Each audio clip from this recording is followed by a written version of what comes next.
Hello po, isang magandang araw po sa ating lahat and kumusta po kayo? Sa lahat po ng mga nandito po ngayon, please welcome po sa channel po natin.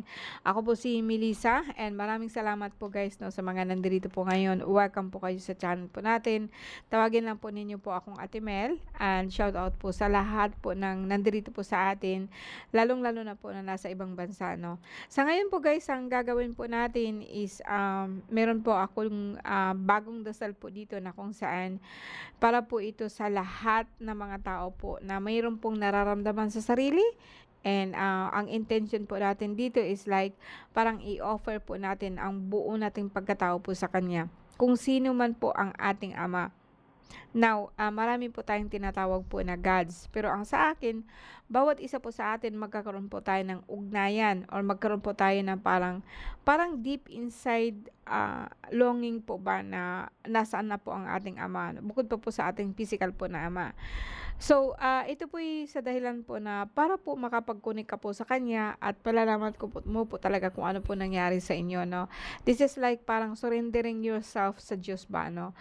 So, um, please samahan po ninyo ako and sabayan mo po ako sa dasal po and pasasalamat po tayo sa Diyos Ama po na nandito po kayo sa akin.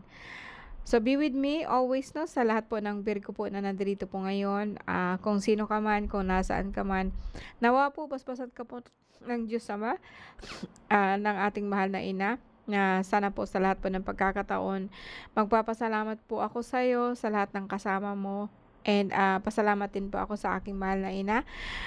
Diyos ko, basbasan mo po ang mga katagang ito. Bibat sakpo sa kasag salbame, Cruz Pater Santi Benedicti, Matamitam Mika Makam, Makmamitan Maim Pumaim, Hiso Kristo, Domini Dominion Nostrum Igusum Salbame, Mahal Nama, Turbatos Atardar, ang mga panas ng mga nakakasama sa aking isipan, sa puso at kaluluwa. O Diyos ko, tabangi ako, krus sa kaitasan sa langit, tiwis buelta, bibo igusum, hero bataria, salbami. So, para po ito sa inyo guys, no? And, alam niyo no, kung siguro ang ating social media ngayon is napakagulo na, no? Lalo na po sa ating gobyerno. And lalo po tayong magkakagulo ngayon dahil nga po sa nakaraang lindol po, no? Dito po sa Albay, dito sa amin, napalabas po kami ng wala sa oras, no? Pero mahina lang po. Ikukumpara po natin sa Mindanao na talaga pong napakalakas, no? So, sa akin, ang mundo po natin is nakakaranas po ng aftershock. Aftershock din po itong tatawagin doon sa mga tao po na parang nagkaroon po sila ng pansamantala pong nawala po sila sa isip, no? Pansamantala po na nagkaroon po o tumaas po bigla ang kanilang alta presyon, no? So, mga tao po na napaparalyze, no? And gusto ko pong idasal po ito para kahit papano po, wala naman pong makakatulong sa atin, ni doktor man, ni manggagamot man, kundi tayo lang mismo, no? Yung ano mo ba, yung capacity mo na to heal yourself, to offer yourself to God. And gusto ko talaga pong i-insist po ito sa inyo kasi nga po, sabi ko nga, lahat po na nangyari po sa inyo, nangyari din po sa akin, no? And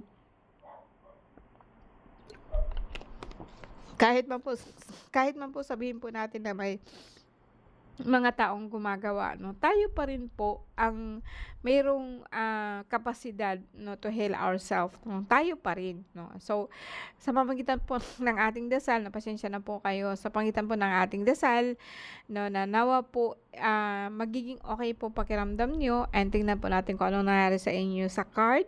And then, after that din po, hingi din po tayo ng tulong sa ating Lenormand. Okay, Virgo? Virgo ipinanganak mula noong 8:23 hanggang 9:22 or Leo. Sabihin po natin na Agosto 23 hanggang September 22. September 22 po, no? Okay. So, guys, gagawa muna ako ng siyam. Tingnan natin kung ano po nangyari po sa inyo.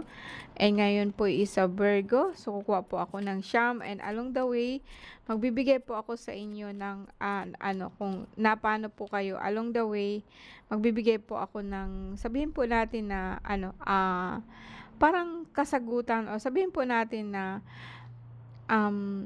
yung bagang parang, kumbaga sa akin is like, alamin natin o bibigyan ko kayo ng kaalaman kung nasaan po ang card po natin 'no, sa ngayon. Ngayon guys 'no, kung makita po ninyo sa aking harapan, ito po yung siyam 'no, kung kukunin ko po ang apat po diyan 'no, and, nandiyan na din po yung apat na elemental po natin. So, ang Virgo po actually is earth 'no. So, meron tayong earth, meron tayong water, which is actually emotion. Earth is about, dala po niya lahat. And, meron po tayong, wind or air. Then meron din po tayong tinatawag po natin na air. So, kumbaga sa akin yung apoy, tubig, at saka hangin, at saka yung kalupaan, no? And ito po yung apat po na pero kung talaga pong parang onion ba, parang sibuyas ba na balatan mo pa po, makikita po natin pinaka-essence po ng Virgo o kung sino ka man, no? So, sa ngayon po, ito po ang apat po niya na elemento. Panglima po ang tinatawag po natin na espiritu dito po sa gitna, no? And, sa ngayon po ang espiritu po ng Virgo is the shaman o sabihin po natin na the mage or the magician, no? Ang the magician kasi is like it speak itself, no? Parang kumbaga sa akin, kumbaga hindi ko kailangan ng ibang card kasi makikita ko ito, this is actually a major arcana po na number 1 na kung saan po talaga pong pinaka-Diyos Ama kung saan po tayo isinilang. So dito si Virgo po, masasabi ko po sa kanya na despite pa po sa mga nangyari po sa kanya, like ginagawan po niya ng paraan. No, kumbaga sa akin sakripisyo, no, yung bagang kahit ano man ang itatapon sa kanya, ma-bad man yun or ma-good man, no, ginagawan po niya ng paraan or like tinatanggap po niya lahat po, no. And eto po ang pinaka-sitwasyon ngayon, kung ano man po ang nangyari sa paikot po niya, ginagawan po ng paraan po ni Virgo, no. Ito po yung pinaka-essence niya, no. Actually, very, very good card, no, kung tutuusin. And, kung tatanggapin natin kung, babasahin po natin lahat nito, parang kumbaga sa akin noon panahon, o sabihin natin na hindi naman noon panahon pa kundi itong mga nakaraan, puwedeng sabihin po natin na masakit po ang balikat po ni Virgo, no. Itong likod, no, para siyang na-pin down, kaso lang sinasabi ko nga sa inyo na ginagawan po niya ng paraan. Yung bagang hindi po siya reklamo ng reklamo, no.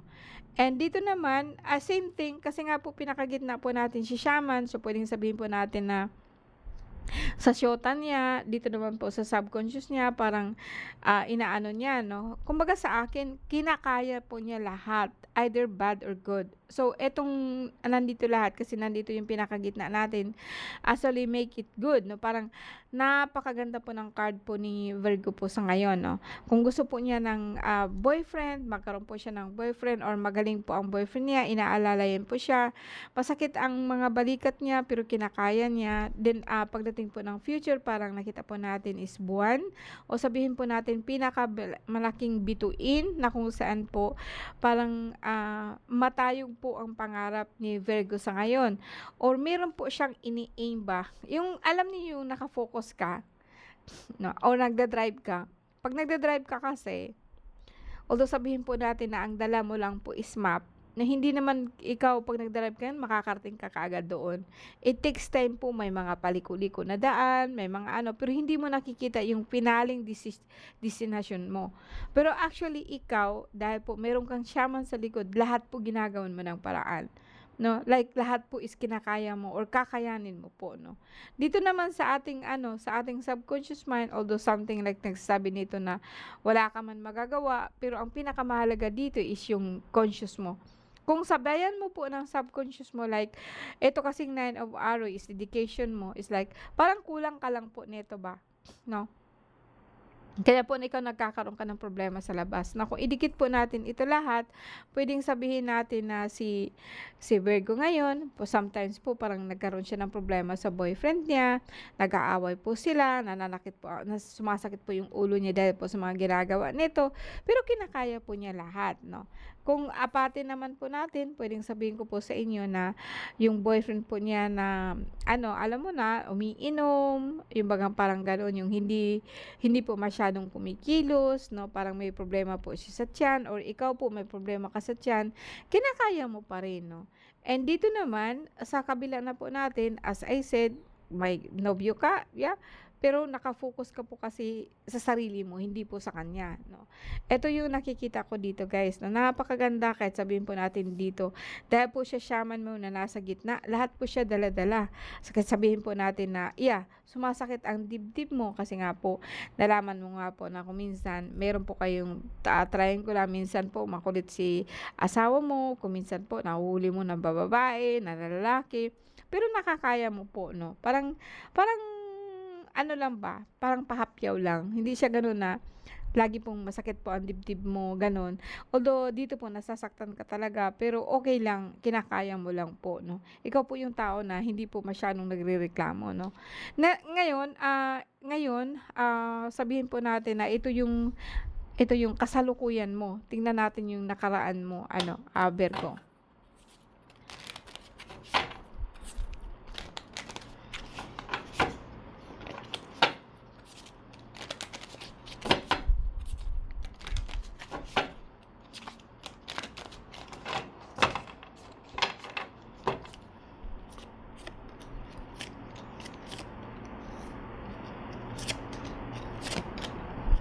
Si Virgo nung nakaraan, ang pinakasentro po ng card niya is, the Knight of Vessels, 'no. Puwedeng sabihin po natin na si Virgo parang parang na ano ba, na na masakit ang paa niya, 'no. Puwedeng sabihin natin na pinakasentro po ng card niya is like, nauubusan po siya ng lakas, 'no, may problema po siya sa kanyang kidney and, parang bloated po ang kanyang tiyan, 'no. Puwedeng sabihin po natin guys na parang ang kidney mo ba, parang ang tiyan mo, parang, meron po siyang,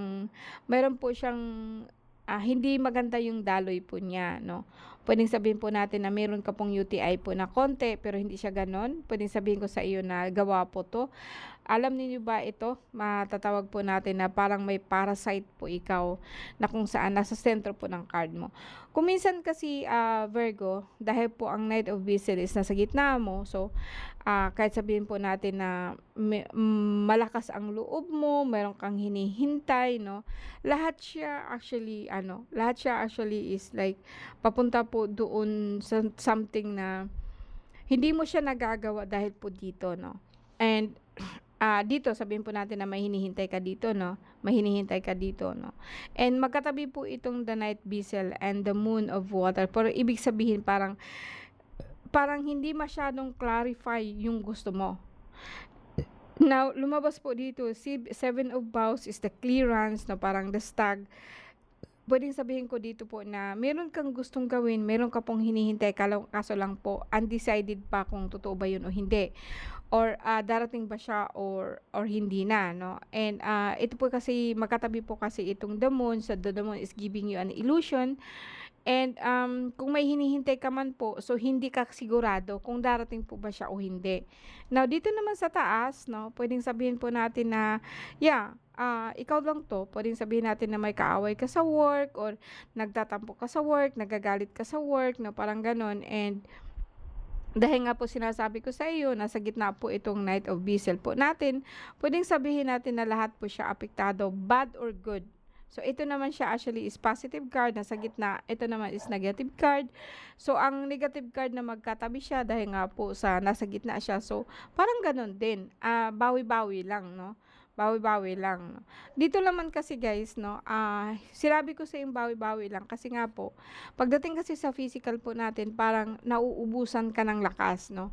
Yung parang ano ba, gusto mong gumawa ng ganito kaso lang, wala ikaw sapat na financing, 'no. Gusto mo pong umalis ka, gusto mo pong tumawid ka, may mga kakilala ka po ng mga kababaihan, kabataan, kaso lang po parang umiiwas ka nga po, 'no. Dahil nga po sa tinatawag po natin na kulang ka sa pagkakataon po na magkaroon po ng pera or kulang ang dating mo, kulang ang datong mo kulang po siya, 'no. Pagdating naman dito, although sabihin po natin na both po ito actually is negative. And, dahil po ito, part po siya talagang tinitira po niya itong negative na 'to or nagbibigay po siya ng, hindi maganda sa iyo kaya po nagkakaroon ka ng problema sa work. Kasi kung may problema ka sa work, so yung bagang parang mauubusan ka din po doon ng ano ba, parang mawawalan ka ng gana sa trabaho mo. And ang nagbibigay po actually nito is babae, 'no. and kinakaya mo lang po, 'no. And dito naman kasi, tinitira niya yung trabaho mo, tinitira po niya yung kung anong meron ka, pero not actually na tinitira yung trabaho mo, kundi ikaw mismo. Yung parang ikaw mismo ang mawalan ng gana doon po sa trabaho mo.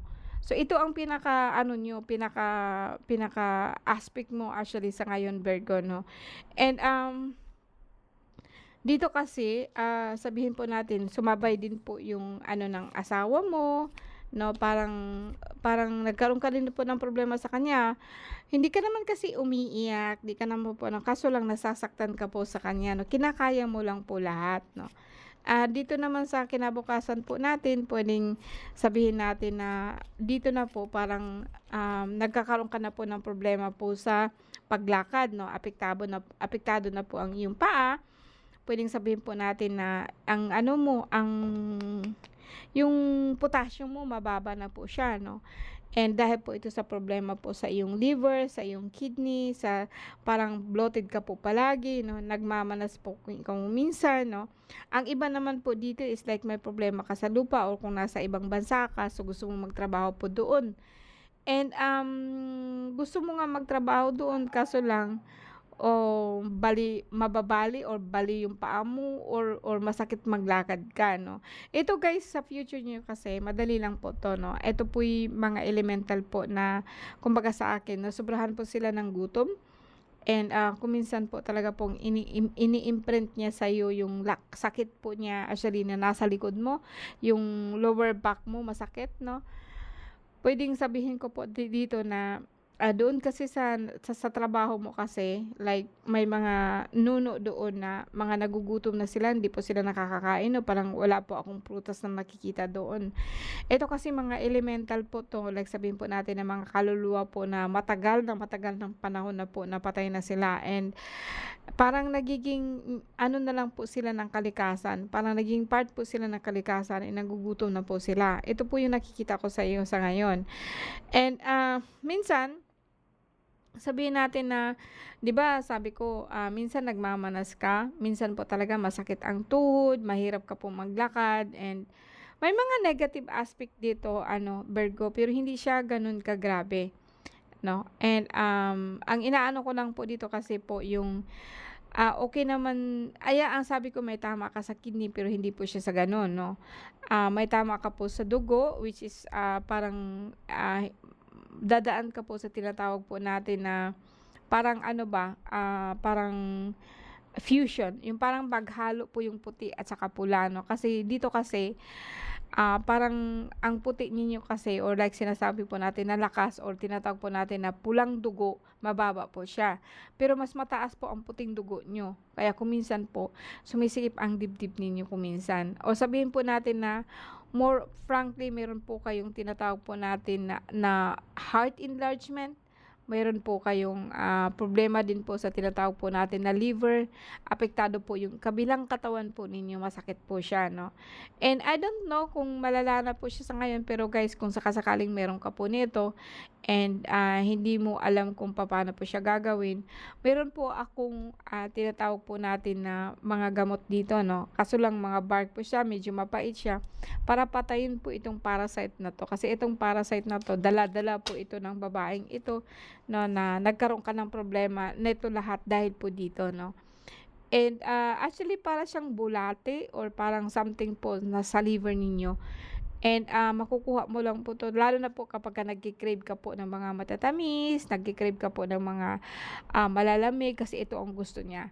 And, meron po ako nito kaso lang medyo mapait siya and, pero ito lang ang alam ko 'no na meron dito sa akin and yung iba po is luya, no, I mean, gawa po siya na parang tsaa. Just in case po na medyo grabe ka na po, puwede ka pong tumawag sa akin, 'no.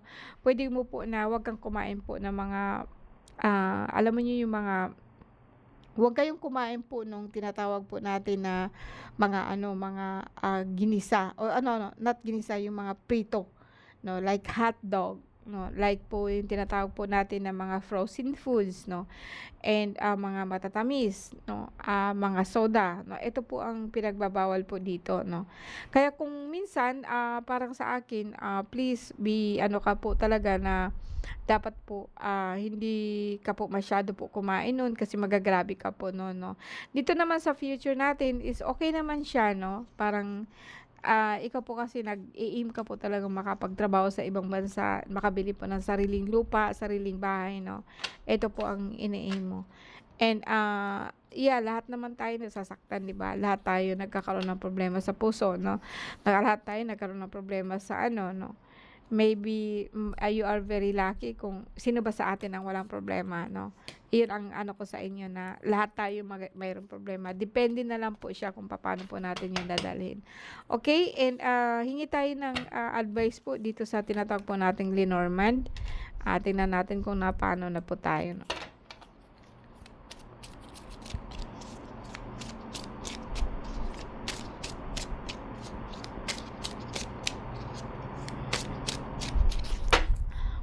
Okay. Ang linom po natin actually, the three of this card actually very positive. Parang puwedeng sabihin natin na ikaw 'to, 'no, na parang, ikaw yung babae ba na parang ikaw yung tao ba na kampanteng-kampante ka kasi babae kasi yung nandito, 'no. Puwedeng babae, puwedeng lalaki, pero isipin po natin na lahat kampante mo. May pera ka man po pero hindi siya gano'n kalaki pero meron, and, ibig sabihin po niyan is like and the star and, ano parang meron kang swerte ba na dumarating sa'yo, and, parang, you are very confident na tanggapin mo 'yun. You're very confident po na kunin mo 'yun. Isa po ito sa napakagandang card po para sa lahat, 'no, na no, maliit man siya malaki, magpapasalamat po tayo sa grasya po na dumating sa atin because this is what it is, 'no. Parang kumbaga sa akin, 'no, kung magiging gratitude po tayo sa mga maliliit lang, 'no, ang importante nun yung mind mo kasi parang naa-appreciate yung nandun. Kasi kung marunong po tayong mag-appreciate po ng mga bagay, 'no, maraming darating po sa atin na mga malalaki regarding po dun sa maliit na binigay po sa atin. You know why? Kasi po nagkaroon po siya ng connection doon, 'no. Nagkaroon po ito ng attention doon by saying na, "Salamat po Diyos ko sa mga biyaya pong binigay mo sa amin." So, ibig sabihin marami pa pong biyaya po na parating po sa inyo. This is what it says, 'no. And, maraming salamat po sa inyo guys, Virgo, 'no. See you again po next time. Bye po. Bye.